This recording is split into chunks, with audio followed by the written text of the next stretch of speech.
তাৰে ওই কোনে যাকৈ মাৰিলে ওই কোনে যাকৈ মাৰিলে ওই বুমুনিত উঠিলে ওই ধৌ সেই ধৌৰ কুবতে ওই কলং পাৰ ভাঙিলে ওই বুমুনিত মাৰিলে ওই ৰৌৱে হেৰা লালি লাং গায়ে যাম ওই বুমুনিৰ বিলৰে ওই পাৰত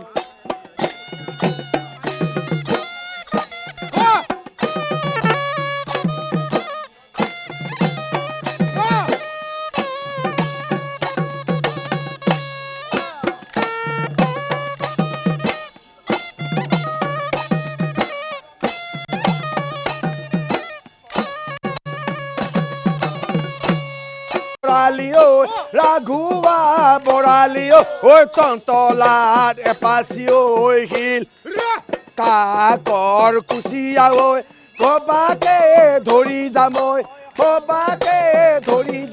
ওই ধৰি যাম বতিয়া ওই মাছে হেৰা লালি লাং গায়ে যাম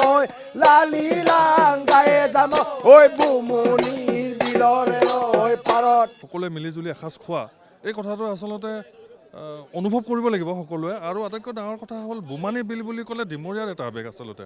ডিমৰীয়াৰ মানুহে আজিৰ দিনটোলৈ ৰখি থাকে।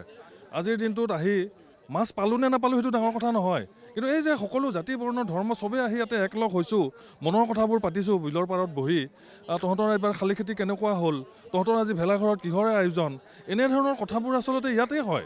এই কথাবোৰ আনত দেখা নাপাব আপুনি। আৰু ডিমৰীয়াৰ এই যে বোমানী বিলখন, এই বোমানী বিলখন আচলতে ৰজাদিনীয়া যিটো পৰম্পৰা, আমাৰ ডিমৰীয়া আচলতে কাৰ্বি অধ্যুষিত এলেকা। ইয়াত কাৰ্বি প্ৰতিকী ৰজাসকল আছে। আমাৰ তেতেলীয়াৰ পাণবৰ ৰজাই আজি নৈবদ্য দিলে, গা অসুস্থ। তেওঁ গা অসুস্থ যদিও আজিৰ দিনটোলৈ তেওঁ কিন্তু ৰখি থকা নাই ঘৰত। তেওঁ জোৰ কৰি হ'লেও গাত মনৰ জোৰতে আহি আজি নৈবদ্য দিছে ইয়াতে। আৰু নৈবদ্য দিয়াৰ পিছত আমাৰ বিভিন্ন ঠাইৰ পৰা ইয়াত জমা হোৱা মানুহবোৰে মৎস্য চিকাৰ কৰিছে। ইয়াৰে মাছ ধৰি ঘৰত লৈ যাব, গাঁৱত লৈ গৈ ভেলাঘৰত বহি আজি সন্ধিয়াৰ সাঁজ খাব। এই ধৰণৰ কথাবিলাক আনত আছেনে নাই নাজানো, কিন্তু ডিমৰীয়াত আছে। কিন্তু বিল সংৰক্ষণ কৰিব লাগিব। বিল সংৰক্ষণ নাথাকিলে, বিলেই যদি নাথাকে আমাৰ পৰম্পৰাবোৰ ক'ত থাকিব? বিল থাকিলেহে পৰম্পৰা থাকিব আচলতে।